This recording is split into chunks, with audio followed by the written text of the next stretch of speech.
पवित्र श्रीमद् भागवत गीता, पवित्र चारों वेद, पवित्र कुरान शरीफ, पवित्र बाइबल, पवित्र गुरु ग्रंथ साहिब, पवित्र कबीर साहिब की वाणी में छुपे हुए गूढ़ रहस्य अर्थात तत्व को जानने के लिए कृपया अवश्य सुनिए जगत गुरु तत्वदर्शी संत रामपाल जी महाराज के मंगल प्रवचन।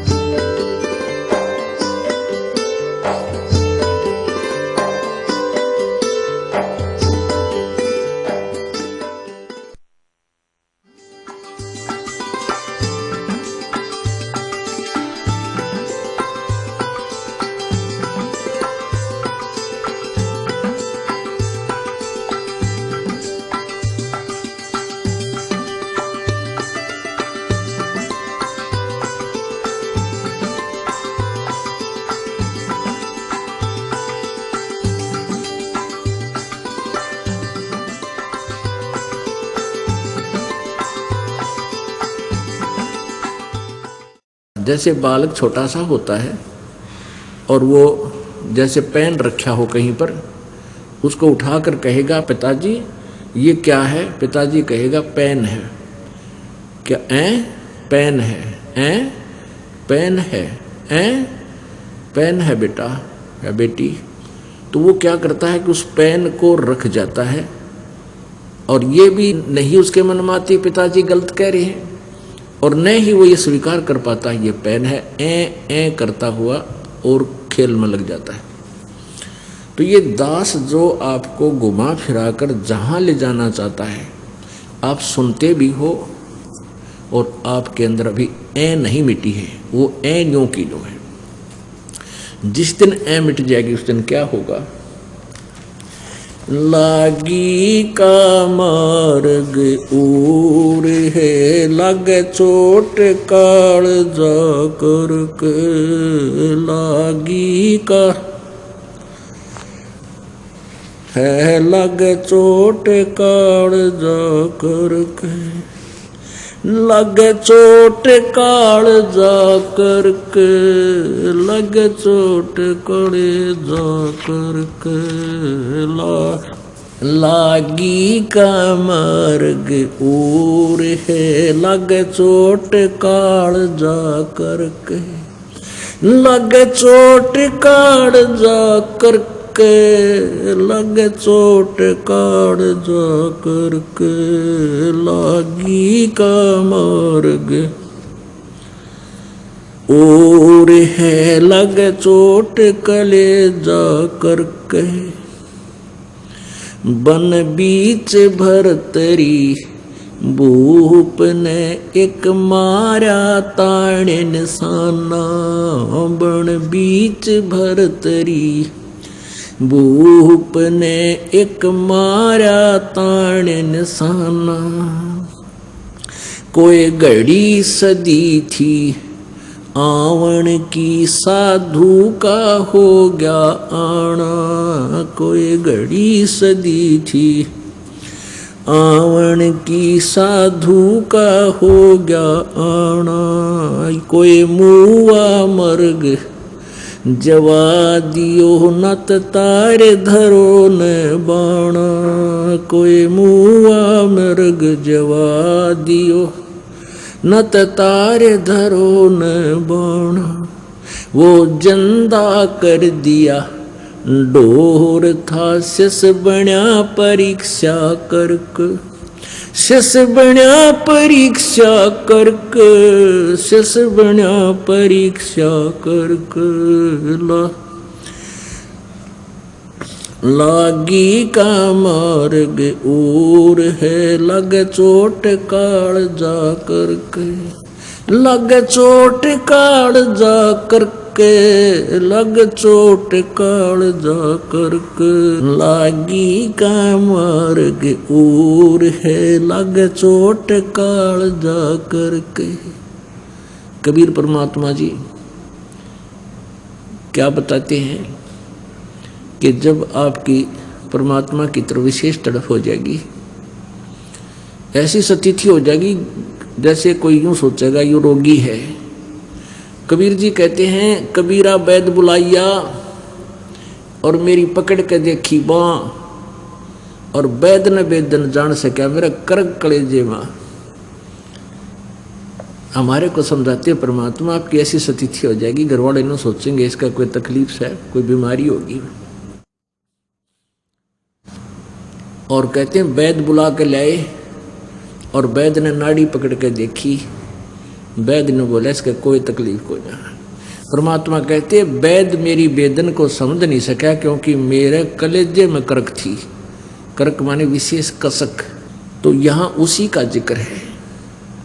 लागी का मार्ग और है लग चोट कलेजा करके, लागी का मार्ग और है लग चोट कालजा करके, लग चोट कालजा करके, लग चोट कालजा करके, लागी का।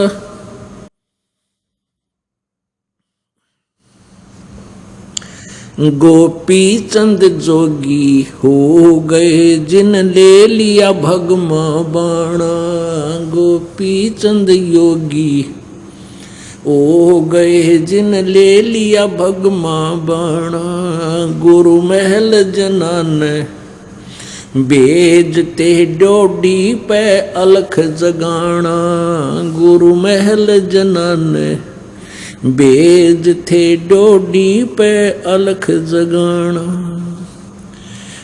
भोजन व्यंजन 36 छोड़ के भिक्षा का भोजन खाना, व्यंजन 36 छोड़ के भिक्षा का भोजन खाना। तन पड़ गया कमजोर था ना खाया उदर भर के, ना खाया उदर भर के, ना खाया उदर भर के। ला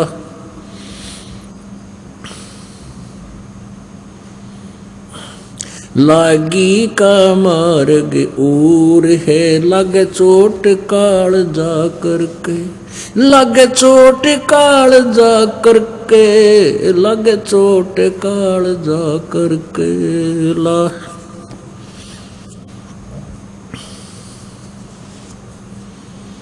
बाजीद कहे उठाओ ऊंट को, लोग कहें ये मुआ, बाजीद कहे उठाओ ऊंट को, लोग कहें ये मुआ। रही उठन आड़ी चीज नहीं गया ओड सलानी सुआ, रही उठन आड़ी चीज नहीं गया ओड सलानी सुआ। कुछ नक्सक बिगड़ा है नहीं बाजीदा अचरज हुआ, कुछ नक्सक बिगड़ा है नहीं बाजीदा अचरज हुआ। जिन किया अचंबा घोर है तजा राजकाल से डर के, तजा राजकाल से डर के, तजा राजकाल से डर के। लागी का मार्ग और है लग चोट काल जा करके, लग चोट काल जा करके, लग चोट काल जा करके।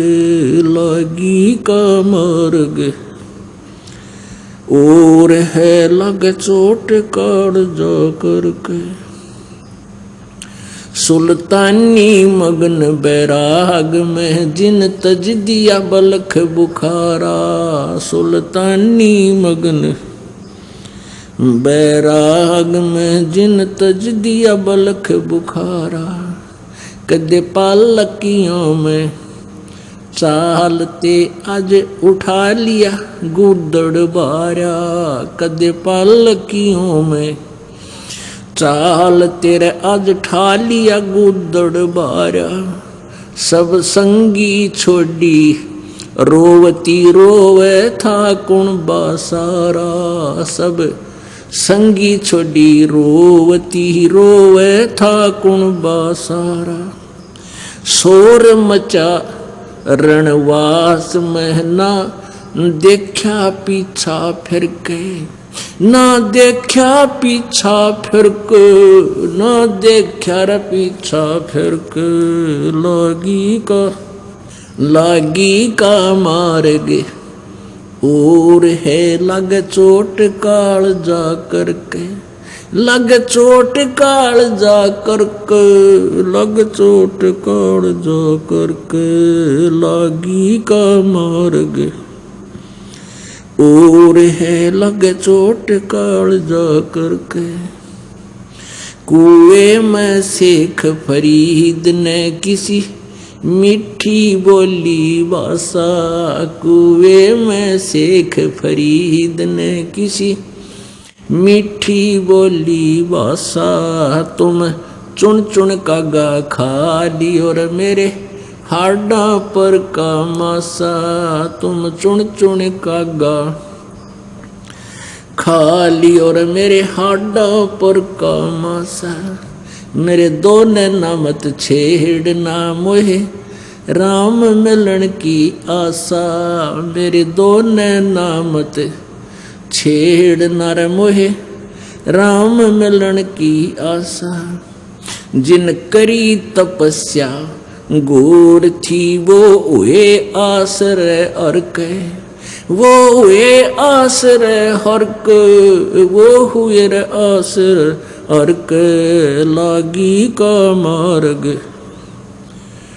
और है लग चोट काल जा करके। लागी का मार्ग और है लग चोट काल जा करके। लग चोट काल जा करके, लग चोट काल जा करके। लागी का मार्ग और है लग चोट काल जा करके। पीपा दरिया में कूद गए रजिन कैसी करी ढिठाई। पीपा दरिया में कूद गए रजिन कैसी करी ढिठाई। वो नरपाड़ा जीत गए रजिन सिर धड़की बाजी लाई। नर वो पाड़ा जीत गए जिन सिर धड़की बाजी लाई। कह मंगलानंद चेतियो कुछ सोच समझ मेरा भाई। कह मंगलानंद चेतियो कुछ सोच समझ मेरा भाई। बिन चेते यु झूठा शोर है कुछ जाइयो सुकर्म करके। कुछ जाइयो सुकर्म करके, कुछ जाइयो रे सुकर्म करके। लागी का मार्ग और है लग चोट काल जा करके। लग चोट काल जा करके, लग चोट काल जा करके। लागी का मार्ग, लागी का मार्ग और है लग चोट काल जा करके। अब इस शब्द के अंदर कुछ ऐसे महापुरुषों का जिक्र किया गया है जिन्होंने परमात्मा पाने के लिए समर्पण किया, सब कुछ त्याग दिया। इनमें से किनको प्रभु मिला और किनको ना मिला। जैसे अभी आपने देखा, पुण्यात्माओं, जब तक आप ज्ञान सुनते रहते हो आपको ज्ञान अच्छा अवश्य लगता है, लेकिन आपका दिल संसार से हट नहीं सकता। जब आपके साथ प्रैक्टिकल हो जाएगा और ये ज्ञान साथ होगा और परमात्मा का सहयोग भक्ति योग आपके संग होगा, तब आप परमात्मा प्राप्ति करोगे। उदाहरण के लिए इसमें क्या बताया कि वन बीच भर्तरी भूप ने। भर्तरी एक राजा था, उसकी पत्नी जो थी बहुत उसकी नजरों में बहुत ही सुशील और बहुत प्रिय थी। वो अपनी पत्नी को प्राणों से भी प्रिय मानता था और उसको बहुत ही वफादार मानता था। अब परमात्मा कहते हैं, सो छल छिद्र मैं करूं अपने जन के काज। पता नहीं किस कारण से परमात्मा कैसी चोट लगाता है अपनी प्यारी आत्माओं को इस काल के जाल से उकासने के लिए, बाहर निकालने के लिए। अब पिछले पुण्य संस्कारों से प्राणी राज्य पद प्राप्त करता है और राज्य पद उसको प्राप्त है तो उसको यहाँ संसारिक सुविधा सबसे टॉप मोस्ट होती है, सबसे उत्तम होती है। अब जैसे हम नीचे सतर के व्यक्ति होते हैं जो हैंड टू माउथ होते हैं, उनको यदि थोड़ी सी सुविधा हो जाए वो भी धरती आकाश एक कर देंगे। इस काल की कुबद हमारे अंदर सब में भरी हुई है। अब परमात्मा कैसे कृपा करते हैं अपनी प्यारी आत्माओं को काल के जाल से निकालने के लिए। अब राजा बन गया, पिछला पुण्यकर्मी प्राणी था, राज्य प्राप्त हुआ। राजा बनते ही अपने कर्मों को बिगाड़ने में जुट जाता है, लग जाता है। राजा शिकार खेलने जाता है और वहाँ उसकी हॉबी है ये निशाना साध कर तीर मारा करते। पहले गोली या बंदूक ना थी और न जचा के जैसे मृगों की डार लाइनें जाती थी हिरणों की, और उनमें न जचा कर राजा बड़े शौक से एक तीर मार दिया, फिर दूसरा मार दिया, फिर तीसरा मार दिया। 3-4 मृगों को मार के घर लाता और फिर बनवा के मांस उनका खाता। गधा अब बिना ज्ञान के को बद इतनी कर देता प्राणी, क्योंकि उसने कोई टोकनियाँ नहीं, सब सलूट मारे ये समय सारे, कोई नौकरियाँ नहीं। आप पाप कर रहे हो कहे तो वो मानना नहीं, उसने बल्कि सजा दे दे। अब जो ही दिनों शिकार खेलने गया भर्तरी जी, उसने एक मृग मार दिया और वहां उसकी पत्नी मृगणी खड़ी खड़ी रो रही है। उसने और वो कह रही हो कि मुझे भी मार दे पापी, आंखों से मोटी मोटी आंसू बह रही है। उधर से गोरखनाथ जी साधु आ जाते हैं और वो शिक्षा देते हैं कि बच्चा के मिल गया तने ये इनका जोड़ा नाश कर दिया। अब तुझे कोई मार दे, तेरी पत्नी रो रही हो, तुझे कैसा लगे बच्चा। अब राजा में अभिमान गणा उसे, वो शिक्षा सहन नहीं कर सका।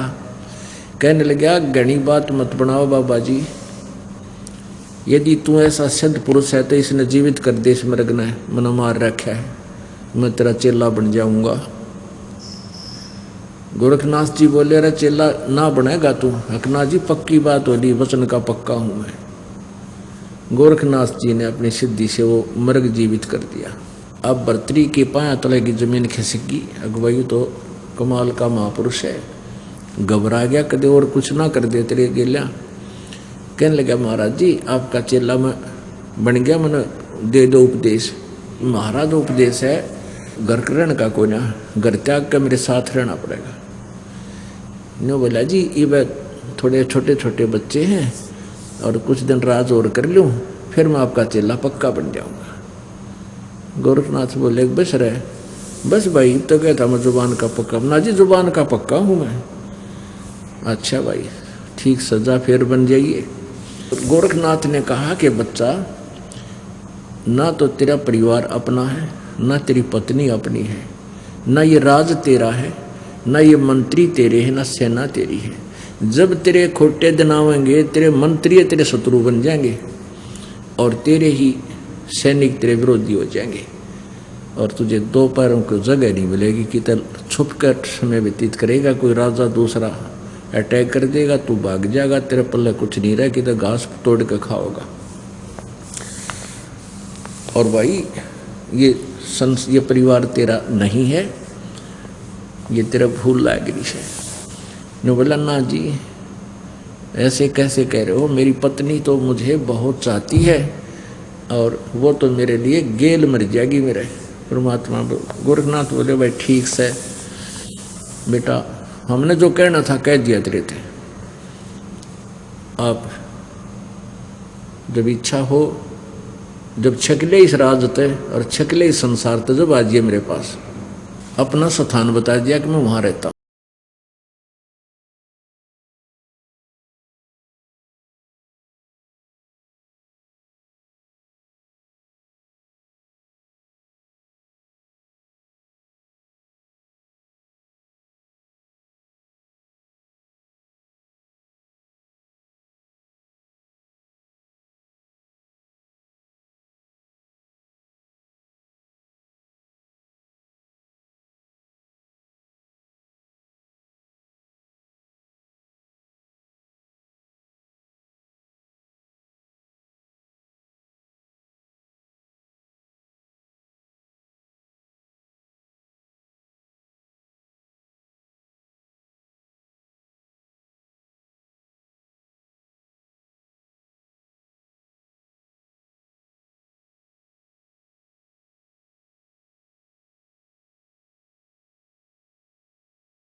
को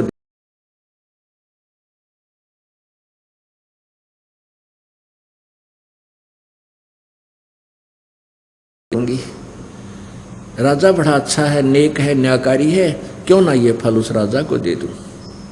ये विचार करके, और उसने ये भी सोचा कि राजा इसके प्रतिफल में मुझे बहुत सा धन दे देगा।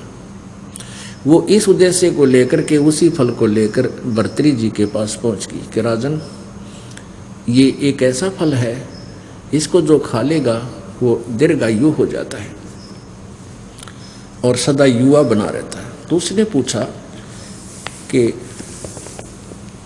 आपको ये फल कहाँ से मिला? राजा ने पूछा कि सच्ची बताना, नहीं तो तेरे टुकड़े टुकड़े कर दूंगा। अब उसका तो गुस्सा हो गया, उसको मन में आई कि वो फल तो नहीं है ये, पर उसका जच्चा ना थी कि वो तेरे वाला फल होगा।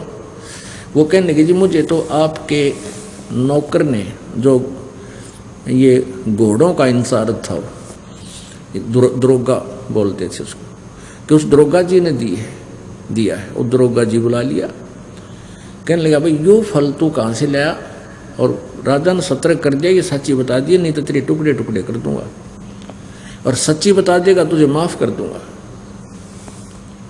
अब वो कहाँ पे गया, उसने कहा कि आपकी पत्नी ने मुझे दिया था। सारी कहानी बता दी उसने। तो फिर उसकी पत्नी से पूछा,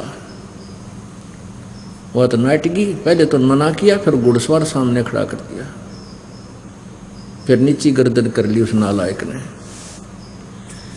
अब उसके पैरों तले की धरती निकल गई उस भर्तृहरि की। पुण्यात्माओं, एक के चोट सिधारिया जिन मिलन दाचा,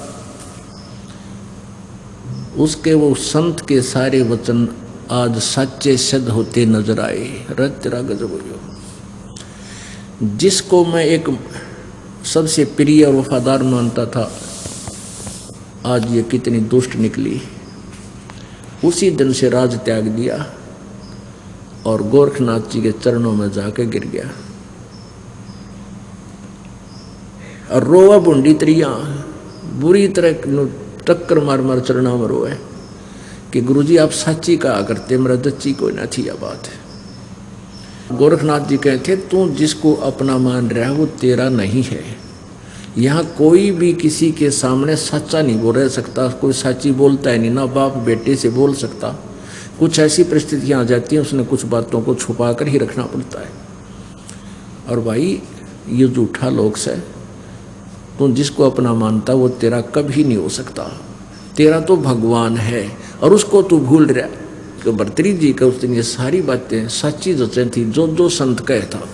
अब गोरखनाथ जी बोले कि भाई देख ले बेटा, यो जीव जब माने है जब इसका प्रैक्टिकल हो ले है, वैसे कितनी बात बना लो कति नहीं जचती, कोई ना कोई अटकल लाए रखे ना, वो तो मेरा खास है। चलो वो खास भी है मान ले, बड़ी बात ये नहीं होता कि सभी पत्नियां नालायक होती हैं या सभी पति बुरे होते हैं। मान लीजिए आप जी की पत्नी भी बहुत वफादार भी है, बहुत शील स्वभाव की भी है, पर वह तेरी नो कोई ना कल तेरी मृत्यु हो जाए, फिर वह गेल तो ना मरे। और गेल मर जाएगी जब कौन से आगे इकट्ठे जाए, कोई किधर गधी बनेगी कोई गधा बनेगा, तो बताओ वो तेरे हुए क्यों करे। तो इस तरह की बातों को समझा बुझा कर इस काल जाल में फंसी बूढ़ी आत्मा को प्रेरित किया जाता है कि जो तेरा ठिकाना है उसकी तरफ अग्रसर हो। अब फिर इसी तरह गोपीचंद नाम का राजा था।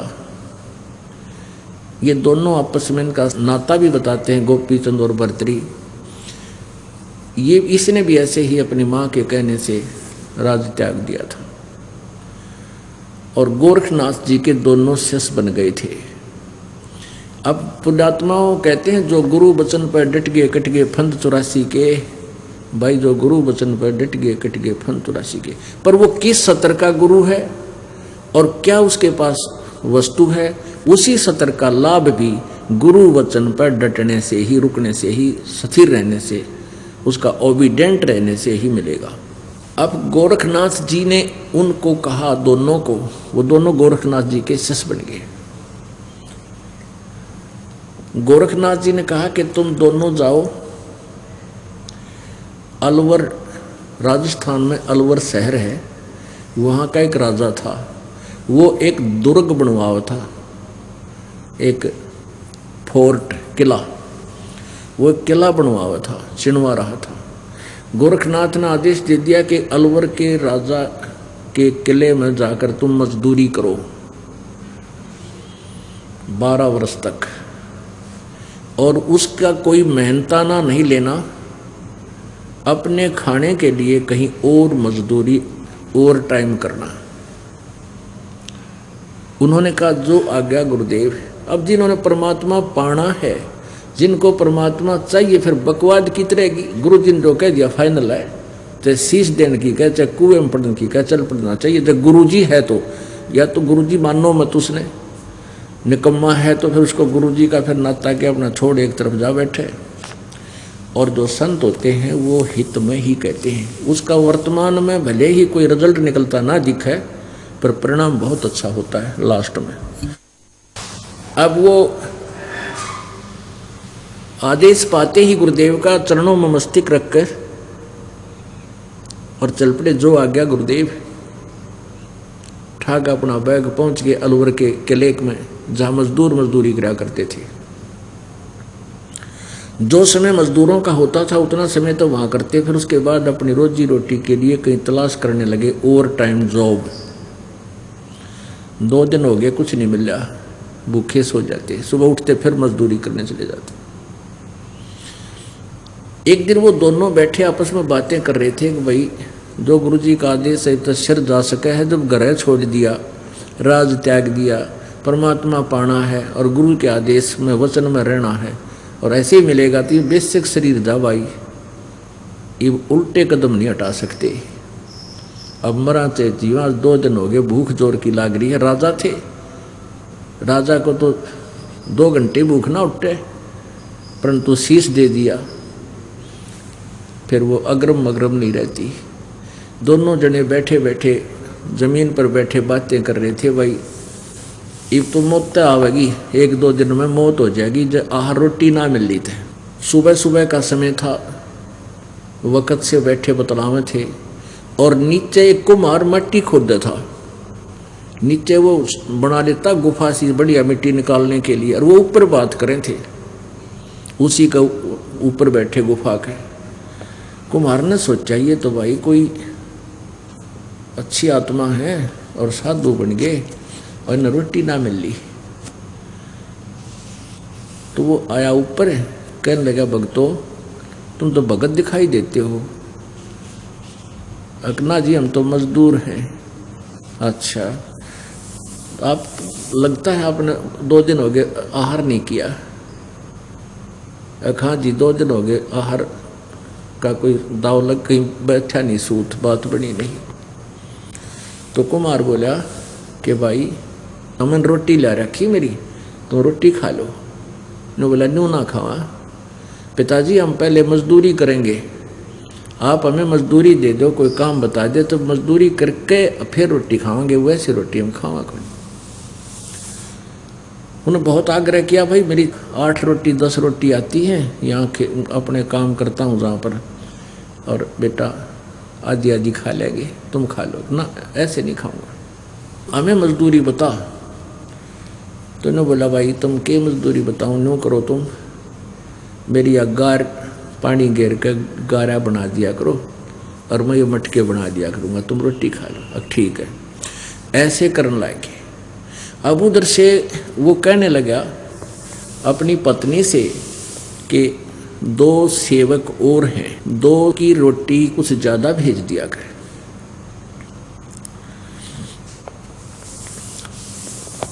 तो उसने देखा जाकर, उसकी पत्नी ने, कुम्हार की पत्नी ने, कि ये तो एक बार गारा बना देते हैं, गारा मिट्टी खोद लेते हैं, फिर सारा दिन तो ये अपना कितौरा काम करे हैं।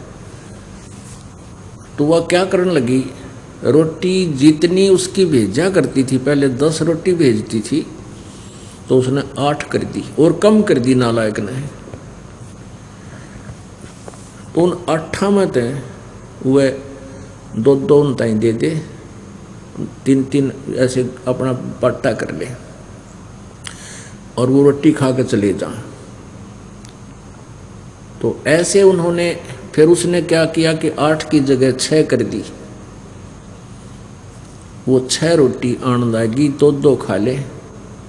वो तो कुमार तो घर जाके भी खा ले, पर वो उनती खै बेटा तुम 3-3 खा लो ना, हम 2-2 खावांगे, 6 आई हैं 2-2 बांट के खाएंगे। तो वो ऐसे वहाँ मजदूरी करते 12 वर्ष बीत गए, अलवर का किला पूरा हो गया। अब वो जब उन्होंने वो मटके जो थे कुम्हार ने आवे में दे रखे थे पकने के लिए, उसमें आग दिवा दी उन्होंने, सारी मजदूरी करवाई, फिर रखवाए, यानी उसमें आवे में 4 रखवा दिए, आग लगा दी। जब आवा पकने को हुआ उस दिन खड़ा होकर के गोपी चंद और भर्तरी जी दोनों एक सुर में कहने लगे कि पिता का हेत माता का कुहेत, आधा सोना आधा रेत। न्यों कहकर वो चले गए। अब जिसमें उन्होंने वो शांत हो गया, ठंडा हो गया आवा। आवा माने एक ऐसा कीलन सा होता है जिसमें ये मटके पकाए जाते हैं। उन्होंने क्या देखा कि जब उस आवे को खोला, मटके निकालने लगे। आधे मटके तो सोने के, आधा हिस्सा मटके का सोने का, आधा कति कच्चा रेत, कित जोगा नीनो का नो अलग पाया। अब वो आधा सोना आधा रेत जब कुम्हार और कुम्हारी ने वो देखा, वह कुम्हारी टक्कर मार मार रोने लगी। नो बोलिए तो कोई महान आत्मा थे और मैंने इनके साथ बहुत जलालत की, मेरा केरा होगा। ये तो इतना धन देंगे, इतना सोना इसने कहाँ रखेंगे, छुपाते फिर राख डालें इसके ऊपर। कहने का भाव ये है पुण्यात्माओं। अब गोपी चंद और भर्तरी जी को जैसा भी गोरखनाथ जी ने ज्ञान भक्ति मार्ग दिया था, उन्होंने सिर दड़की बाजी ला के किया। और ये एक नियम है, आप जिस भी संत का उपदेशी बन जाते हो, जैसा उसने मार्गदर्शन किया है उसको तन मन धन से करोगे, उस सत्र का लाभ भी उसी समय मिलेगा। उसकी प्रत्येक क्रिया प्रत्येक आज्ञा का पालन करोगे। अब उस क्रिया से गोपी चंद और भर्तरी को जो साधनाएं उसने बताई गोरखनाथ जी ने की, उससे कितना लाभ होगा कि वो अब प्रथम मुक्ति प्राप्त है और वो ऊपर स्वर्ग के अंदर विद्यमान है। जब उनका स्वर्ग का समय वहाँ पूरा हो जाएगा, फिर वो पृथ्वी पर आकर एक बार फिर राजा भी बनेंगे दोनों। उसके बाद 184 योनियों में वो चले जाएंगे। अपुण्यात्माओं, सतगुरु के अभाव से श्रद्धालु श्रद्धा भी बहुत रखते हैं, समर्पण भी करते हैं। रावण ने शीश भी काट कर चढ़ा दिए अपने गुरुदेव की आज्ञा से, शिव जी को प्रसन्न करने के लिए, जैसा उसको ज्ञान मिला था। और फिर क्या मिला लास्ट में? एक बार तो यहाँ संसारिक सुख नजर आए, फिर दुर्गति हुई और सारी उम्र के लिए नरक में ठोक दिया गया। ऐसे ही गोपीचंद भर्तरी का आगे ये हर्ष होगा। फिर क्या बताते हैं? एक बाजीद नाम का मुसलमान राजा था। अपने आत्माओं, जो राजा बनते हैं या कोई अच्छे जिनके अच्छे कोई शुभ संस्कार के कारण वो कोई अच्छा सेठ बन जाता है या कोई उच्च अधिकारी बन जाता है, तो ये पिछले संस्कारी हंस होते हैं। और ये स्वर्ग से भी आए हुए, कुछ स्वर्ग से आए हुए होते हैं, इनमें से कुछ एक होते हैं। और जो सुख इन्होंने स्वर्ग में देखा हुआ होता है वो इस पृथ्वी पर नहीं होता। उनकी आत्मा, उनका मन इस सुख से शीघ्र ही जो है ना उल्टा हट जाता है। और फिर उनके अंदर विवेक भी बहुत होता है। एक बार वाजिद जी राजा था राजस्थान में, यानी रेगिस्तान में। वहाँ के रेगिस्तान के अंदर रेतला इलाका होता है, तो ऊंट ही उनके वाहन होते थे। ऊंटों पर एक बढ़िया आसन, बढ़िया स्थान बनाकर, बढ़िया उनके नीचे आसन लगाकर, सिंहासन सा, उस पर राजा को बैठाते थे। एक साथ में दूसरा व्यक्ति बैठ जाता था ऊपर छतर लेकर के, उनके ऊपर छाया रखते थे। और राजा जी एक से दूसरे शहर में जाते थे तो बहुत बड़ा काफिला सेना का, अंगरक्षकों का और साथ में लंगर का सामान, खाने पीने का साथ ही लेकर चलते थे। तो लंबा ऐसे ऊंट के साथ ऊंट कुछ बांध दिए जाते थे कि दूम दूसरे के रस्सा दूसरे की दूम का, ऐसे बांध कर चल पड़ते थे। आगे एक दो व्यक्ति साथ साथ हो रहते थे, शेष उन पर बैठ जाते थे। एक आगे बैठ जाता था पहले वाले को, जो गाइड करता था। तो चलते चलते क्या हुआ कि एक भीड़ी घाटी में से थे और दोनों तरफ पहाड़ थे, उनके बीच से रास्ता निकलता था। वहाँ जाकर के भीड़ी घाटी में एक ऊंट मर गया। ऊंट गिर गया, गिरते ही उसके प्राण निकल गए और ऐसे रास्ता ब्लॉक हो गया। रास्ता ब्लॉक हो गया तो सारा काफिला रुक गया। राजा का काफिला बिना आज्ञा के रुक जाए उसे सहन नहीं होता। उसके अंदर एक अवगुण होता है राजा में कि वो उसी समय वो लाल पीला हो गया और मंत्री से कहा कि मंत्री, मेरी आज्ञा के बिना काफिला कैसे रुक गया? मंत्री ने कहा, जी पता करता हूँ हजूर। आगे जाकर देखा, उसने देखा कि ऊंट मर जाने से सारा रास्ता ब्लॉक हो गया है। इस ऊंट को निकालने में अभी 1 घंटा लगेगा, क्योंकि उसको रास्ते पार करा के आना है, वह आगे उठाना पड़ेगा, तब ये काफिला चल सकेगा। उसको वापस ही लाना उचित था। जैसा भी उस समय लग गया तो उसने कहा, राजा ने, कि मुझे दिखाओ ऊंट कैसे मर गया, मेरी आज्ञा के बिना ऊंट कैसे मर गया। अब उसने इतना सोच रखा था सारा तेरे ही हुक्म से चल रहा है, तो सुप्रीम पावर हो गया। अब वाजिद जी को वहाँ ले गए जहाँ ऊंट मरा हुआ था।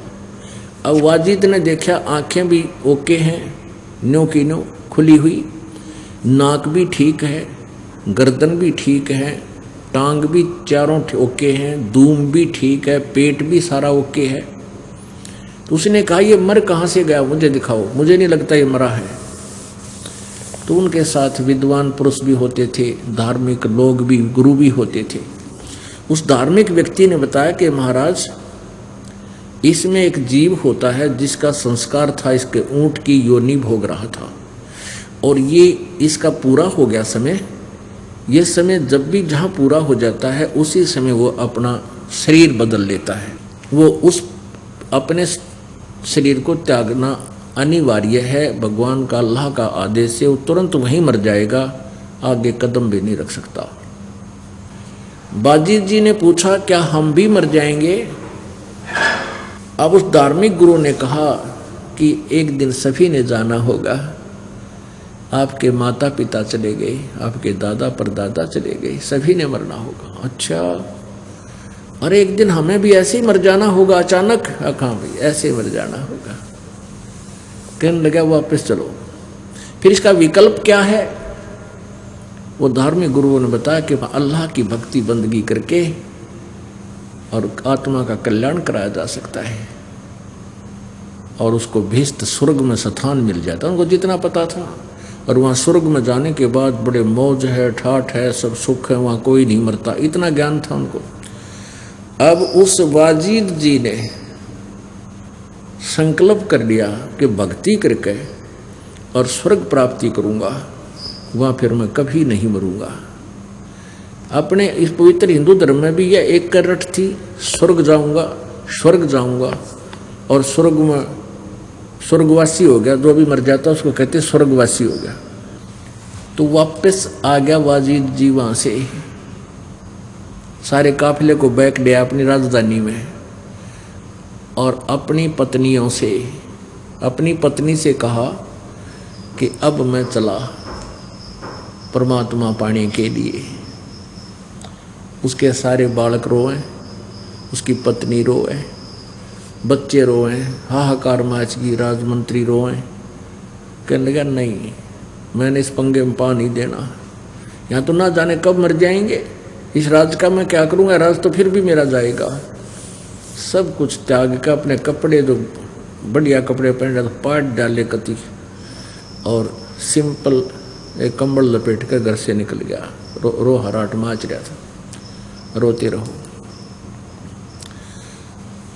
अपने आत्माओं, अब परमात्मा इन भक्तों के पीछे पीछे फिरते हैं। अब बाजिद जी घर भी त्याग कर चले गए, और फिर भी उनका उस विधि से मोक्ष नहीं था।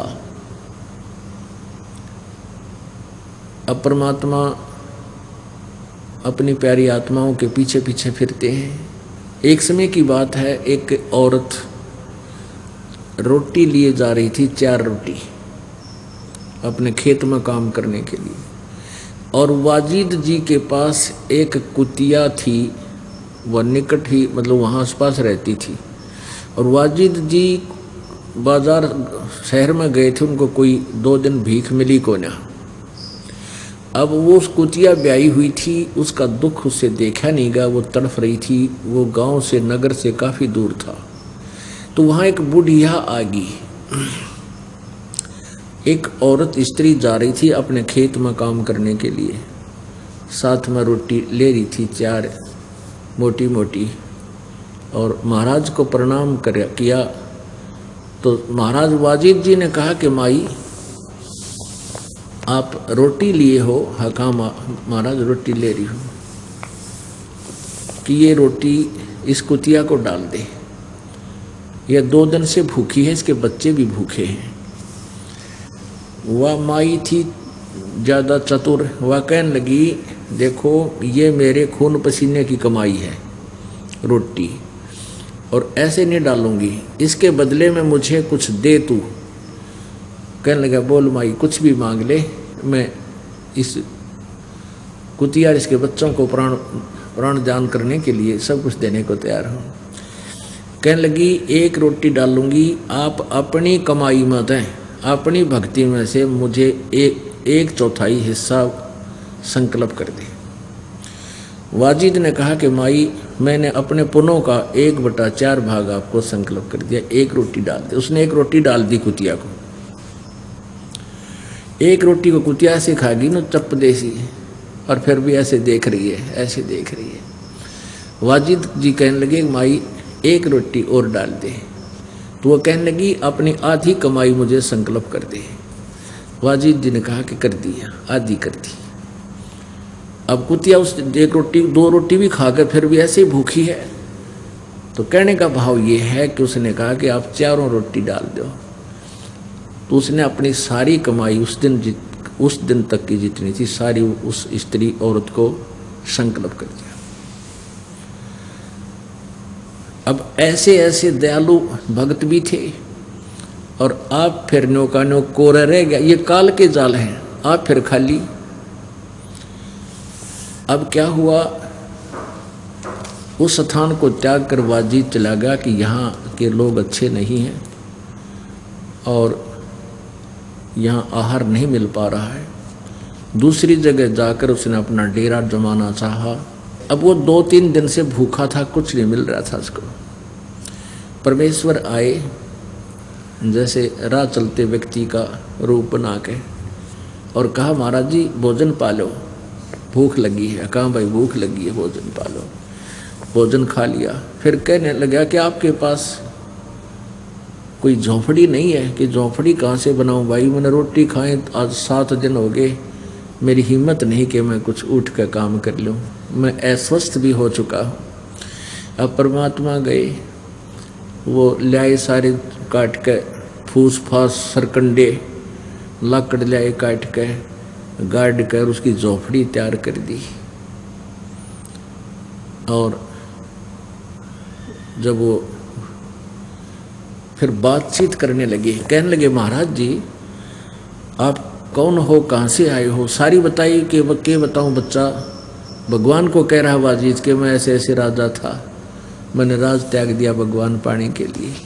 मेरी जो भी कमाई थी ऐसे ऐसे, एक कुतिया भूखी थी उसको मैंने सारी अपनी कमाई एक औरत को, एक बहन को, माई को दे दी, एक कुतिया को जीवित रखने के लिए, उसके बच्चों को। और अब मैं अस्वस्थ हो चुका हूँ, वृद्ध शरीर हो गया, निकला था भगवान पाने के लिए, अब मेरी कमाई थी वह सारी गई, अब मैं बिल्कुल निढाल हो गया हूँ। तब तो मैंने भावुक होकर के ये सब कार्य कर दिया, अब मैं क्या करूँ, कैसे मिला भगवान मुझे? फूट फूट कर रोने लग गया। अब पर रोने लगा तो परमात्मा कहने लगे महाराज जी जिस विधि से तुम परमात्मा पाना चाहते हो ऐसे नहीं मिलता। तो उसने कहा कि वाजिद जी मैं परमात्मा हूँ, मैं अल्लाह हूँ। कबीर जी परमात्मा ने कहा। वाजिद जी कहने लगे, क्योंकि वो उसका खाना खा रहे थे, थोड़े से नम्र भाव से बोले वाजिद जी, कहने लगे भक्त ऐसी बात मत कह तू, मेरी आत्मा दुख पाती है। जीव मनुष्य अल्लाह नहीं हो सकता, वो तो बेचून है, वो तो निराकार है, उसका कोई आकार थोड़ा ही है, वो कभी किसी के समक्ष नहीं आता, वो तो दिखाई ही नहीं देता। परमात्मा बोले महात्मा जी आप फिर घर त्याग कर किस लिए आए हो? कि अल्लाह की प्राप्ति के लिए। अल्लाह कैसे मिलेगा? अल्लाह के दर्शन कैसे होंगे तुझे, कैसे प्राप्त होगा? उसने अपनी साधना बताई कि ऐसे ऐसे मैं हठ योग करूँगा, तपस्या करूँगा। अरे भले आदमी तपस्या करेगा किसके लिए? परमात्मा के दर्शन के लिए, उसके दीदार के लिए। कहाँ जी? दीदार के लिए। तो निराकार का दीदार कैसे करोगे? निराकार मान ले, भगवान अल्लाह निराकार है, उसको देखेगा क्यों कर तू? कैसे प्राप्त करेगा उसको? जब वो निराकार है वो तो फिर प्राप्त हो ही नहीं सकता। अब वाजिद जी उसी समय चरण पकड़ दिया उसके परमात्मा के, और परमात्मा ने एकदम अपना तेजो में रूप उसको दिखाया कि मैं अल्लाह अकबर हूँ, मैं वो अल्लाह कबीर हूँ। अब उसने कहा कि आप अपनी कुरान शरीफ में देखो, सूरत फुरकानी नंबर 25 आयत नंबर 52 से लेकर 59 तक, उसमें स्पष्ट किया हुआ है कि गीत कुरान शरीफ का ज्ञान देने वाला अल्लाह, जिसको आप जी अपना खुदा मानते हो, परमात्मा बता रहे हैं, वो क्या कह रहा है हजरत मोहम्मद जी को कि हे पैगंबर, उस अल्लाह पर विश्वास कर, इन काफरों की कहा मत मानना, मैं जो कह रहा हूँ इस पर तो विश्वास कर, और वो अल्लाह कबीर है, वो अल्लाह कबीर है, और ये काफिर तो उसको परमात्मा नहीं मानते। अब वाजिद जी मुसलमान होने के नाते और घर त्याग कर चले, जब कुरान शरीफ ही साथ लेकर आए थे, वो उनके पास विद्यमान थी, तुरंत खोल ली और कहा कि इसमें स्पष्ट किया कि ये अल्लाह अकबर, ये कबीर वो परमात्मा जिसने सारी सृष्टि को रचा, आसमान, पृथ्वी, मीठे खारे जल की दरिया, पृथ्वी के अंदर भी मीठा खारा पानी उसी ने बनाया। पर उस परमात्मा ने 6 दिन में सृष्टि रची और 7वें दिन तख्त पर जा बैठा। वो अल्लाह कबीर है, और उसकी खबर किसी बाखबर से पूछ देखो। अब भले पुरुष, तुम्हारी कुरान शरीफ का ज्ञान इनकम्प्लीट है, क्योंकि आप जी का अल्लाह, जिसको हजरत मोहम्मद और सारा मुसलमान वर्ग अल्लाह मानता है, वो अल्लाह ज्ञान दे रहा है कुरान शरीफ का, और वो कह रहा है कि उस परमात्मा का, वो कबीर नामक परमात्मा की खबर, वही मोक्षदायक है, वही पाप नाशक है, उसकी खबर किसी अन्य बाखबर से, यानी तत्वदर्शी संत से पूछो। अब वो पढ़ रहा है कुरान शरीफ को, साथ साथ एकदम कुरान शरीफ रख दी आदर से, और चरणों में पड़ गई। परमात्मा ने कहा कि तुम्हारे खुदा को, कुरान शरीफ के ज्ञानदाता को, उस पूर्ण परमात्मा का ज्ञान नहीं, वो किसी और संत, तत्वदर्शी संत से पूछने को कहा। वो तत्वदर्शी संत मैं हूं। अब वाजिद जी ने सोचा भी यो अल्लाह तो नहीं है, लेकिन सह बाखबर है, बाखबर ये तत्वदर्शी संत है। तुरंत पैर पकड़ दिए और परमात्मा ने कहा, भाई starvation could not lead to salvation, भूखा मरण तो आत्म कल्याण नहीं हो सकता। अपना काम कर, लकड़ी तोड़ और गांव नगर में बेच के आ, अपना धंधा कर, रोटी खा, यो मंत्र जाप कर, तेरा कल्याण होगा।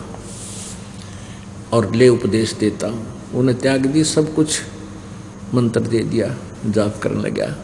परमात्मा कबीर जी के साथ रहा करते थे। अब आगे क्या बताया है, कुएं में शेख फरीद ने किसी मीठी बोली बासा, कुएं में शेख फरीद ने कैसी मीठी बोली बासा, तुम चुन चुन कागा खाली और मेरे हाडा पर का मासा, तुम चुन चुन कागा खाली और मेरे हाडों पर का मासा, मेरी दो नैना मत छेड़ियो मोहे राम मिलन की आशा, मेरे दो नैना मत छेड़ियो रे मोहे राम मिलन की आशा, जिन करी तपस्या गोर थी वो होए आसरे हरक, वो